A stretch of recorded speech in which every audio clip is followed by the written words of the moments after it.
The Honourable Member for Calgary-Montrose. Thank you very much, Mr. Speaker. It's my pleasure to rise and speak to the speech from the throne.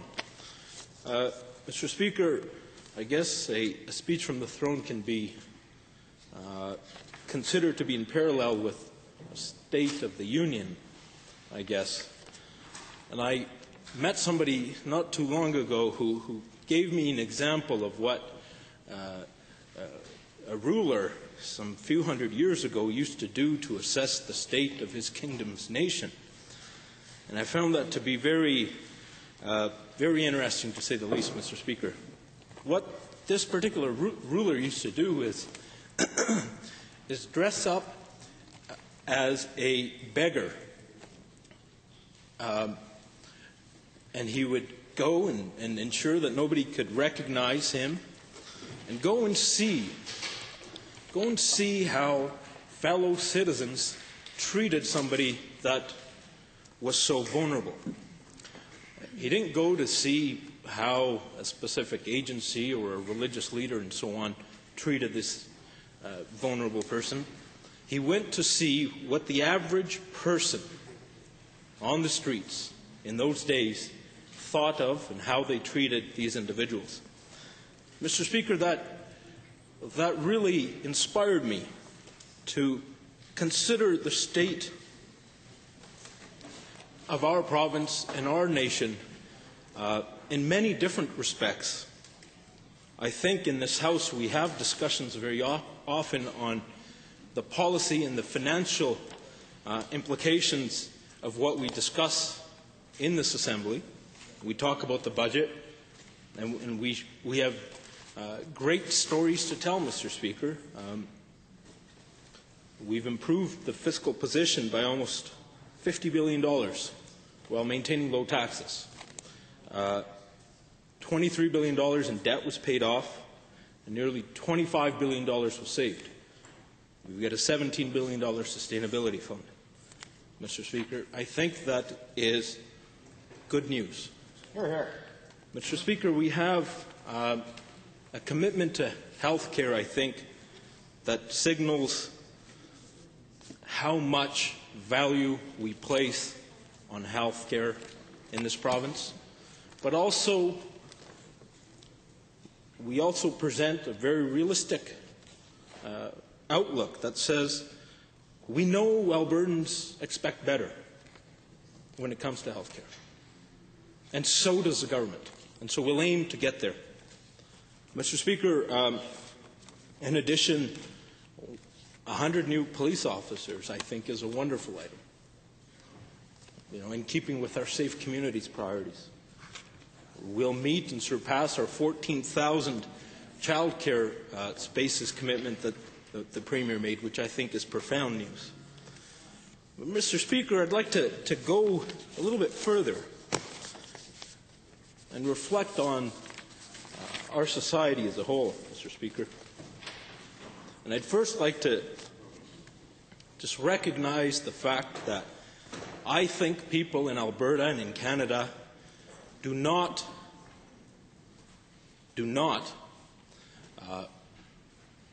give thanks enough for living in a free and just and secular democracy, Mr. Speaker. With that, Mr. Speaker, I think if we just look at some international occurrences over the last number of months, we should be giving thanks for being Albertan and Canadian. The very concept of building codes, Mr. Speaker, building codes and safety codes, ensuring construction is safe, is something that we should take a great deal of pride in. Ask the people of Haiti how much they wish more of their structures were built with such codes. Again, Mr. Speaker, such a small thing that we take for granted, but something that is so profound. Mr. Speaker, next, I want to reflect on integration. I firmly believe that we as a nation are no stronger in our diversity unless we integrate. I think the truth of Canada is not realized if we are divided. if we keep up the artificial borders that surround us, if we continue to see difference, the potential of our diversity is not realized. So, Mr. Speaker, with that, I think we must do a couple of things. One is look at what unites us, and the second is looking at what divides us. Mr. Speaker, when we look at what divides us, I think each of us needs to look at our pasts. Whether we're new immigrants or old immigrants, whether we're immigrants or the children of immigrants, or the grandchildren or great-grandchildren of immigrants, we need to ask ourselves if there's any aspects of our past, any beliefs or stereotypes or myths from our past that we bring with us today. Is there anything from our past that is not contributing in a positive light to the unity of our citizenship? Mr. Speaker, I think this requires very honest dialogue with ourselves.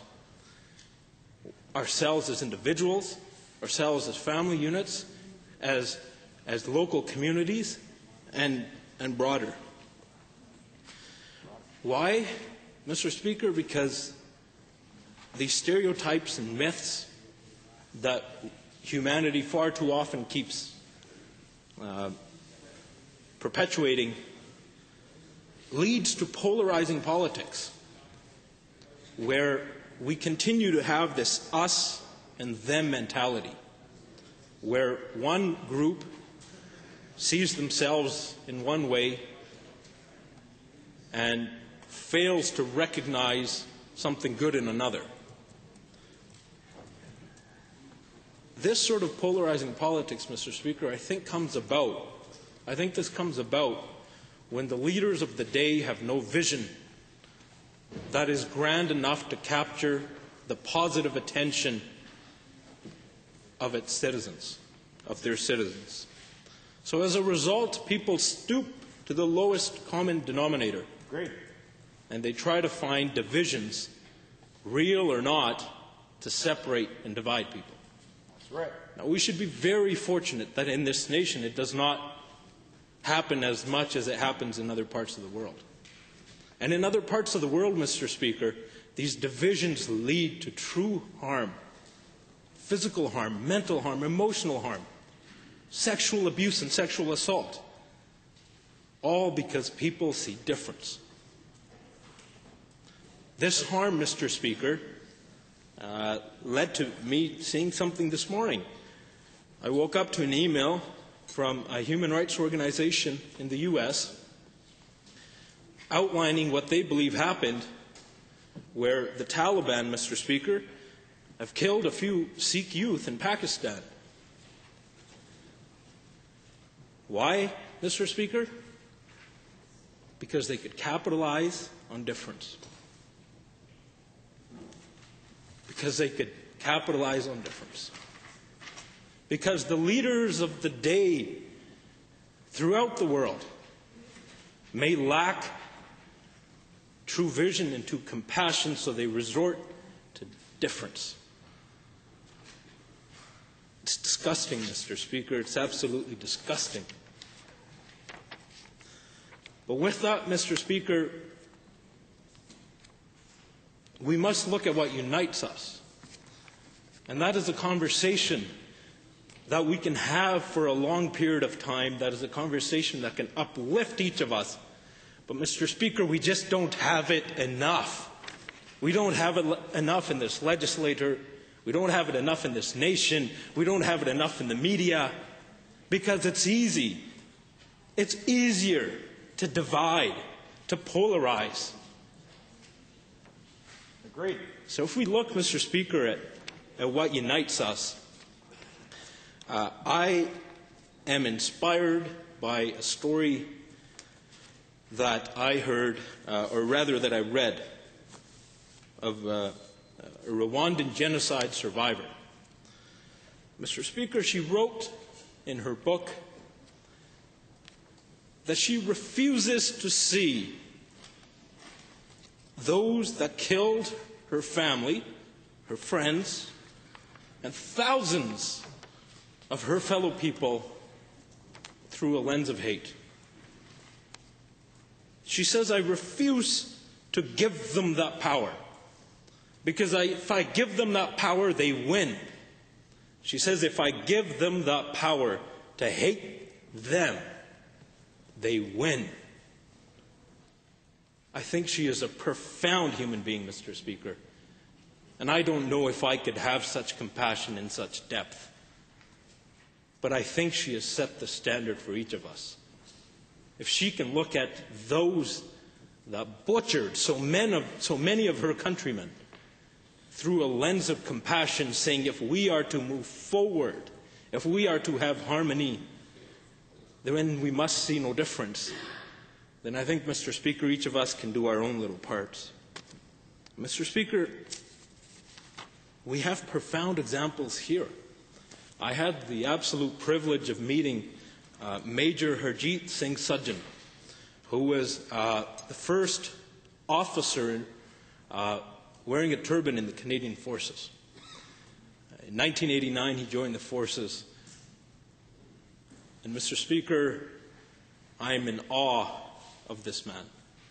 I'm in awe because in 1989, he joined the forces at a time when Sikh people were still having debates on whether or not the turban could be allowed in the RCMP. Mr. Speaker, I'm in awe of him because he served in Afghanistan twice.